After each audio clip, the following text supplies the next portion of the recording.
Randomized trial of Lactin-V to prevent recurrence of bacterial vaginosis by Jocelyn Castillo. First, definition. Lactin-V developed by us contains a naturally occurring human vaginal strain of L. crispatus CTB05. This product is designed to replenish the vaginal lactobacillus population in women with BV following conventional antibiotic treatment with metronidazole hair gel, 0.75%. Bacterial vaginosis.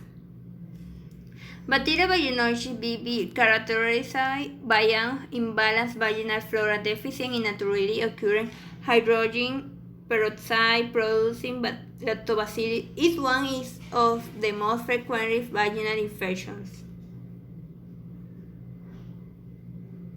Application in nursing. Symptoms of BV. BV has been associated with significant gynecologic and obstetric complications, including peri-inflammatory disease, endometritis, and post-operative infection, including postpartum endometritis. A strong association has also been reported between BV and preterm delivery, miscarriage, and amniotic fluid infections. Pros and cons. Pros. The use of Lactin-V after vaginal metronidazole treatment for bacterial vaginosis results in a significantly low incidence of recurrence of bacterial vaginosis at 12 weeks than placebo, and the benefit appears to persist until week 24. Cons. Adverse events. ES report in 2 or more subjects include vaginal discharge, abdominal pain, metrorrhagia, vaginal candidiasis, vaginal urinary tract infections. Issue applied in Ecuador. According to a study from the Pontifical Catholic University of Ecuador, the prevalence of bacterial vaginosis was 28%. 10.3% of the studied population have several sexual partners. In conclusion, the bacterial vaginosis affects 15 to 50% of women of reproductive age, and recurrence is common after treatment with an antibiotic agent. This product is designed to replenish the vaginal lactobacillus population in women with BV following conventional antibiotic treatment with metronidazole gel, 0.75%.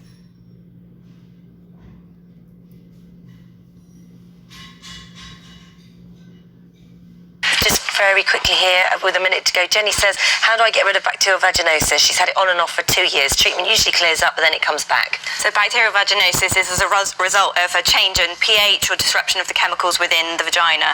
So it can cause this fishy, really sticky kind of discharge. Now, the main way of treating it is antibiotics.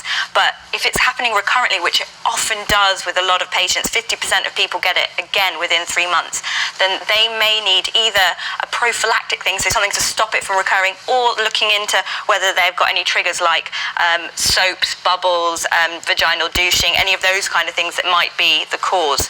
If it happens despite all of those things, you can be referred to a gum clinic, so a genitourinary I've never heard of that either. I'm learning lots today. So, what does it stand for? Genitourinary medicine clinic. And so they'll check and they can check it all out and make sure everything's okay down below. Okay, but you shouldn't have to put up with it. Great.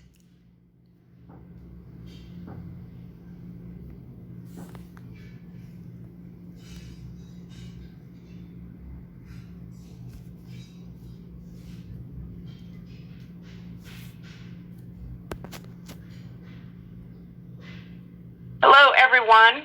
My name is Christina Musney, and I'm an Associate Professor of Medicine and Epidemiology in the Division of Infectious Diseases at the University of Alabama at Birmingham. Welcome to this talk sponsored by LabRoots and the Infectious Diseases virtual event. My topic today is bacterial vaginosis a sexually transmitted infection? And this is actually a very controversial part of our field right now. And so today I will be talking about some of the evidence for and against whether or not BV is a sexually transmitted infection. I have several disclosures for this presentation listed on this slide. One other thing I want to mention before I get into the presentation is that I will be accepting questions on this presentation via email. So if you have any questions or need any clarifications, please send a message and I will respond back to you as soon as I can. So the outline for this talk today, I will do a brief review of the U.S. and global prevalence of bacterial vaginosis, its diagnosis and current treatment. Then I will spend more time reviewing the epidemiology of bacterial vaginosis, particularly as it relates to sexual transmission. And during my talk about that, I'm going to discuss a few current hypotheses that we have regarding the etiology of BV, presuming that it is an STI. And these hypotheses really deal about whether or not BV is caused by a single pathogen or a polymicrobial consortium of pathogens that lead to BV. So bacterial vaginosis is the most common cause of vaginal discharge. The U.S. prevalence per the last NHANES data was about 30%, so 1 in every 3 women, approximately. BV is associated with multiple adverse gynecologic and reproductive health outcomes, including preterm birth, low birth weight, post-operative gynecological infections, and increased risk for acquisition and transmission of HIV and sexually transmitted infections.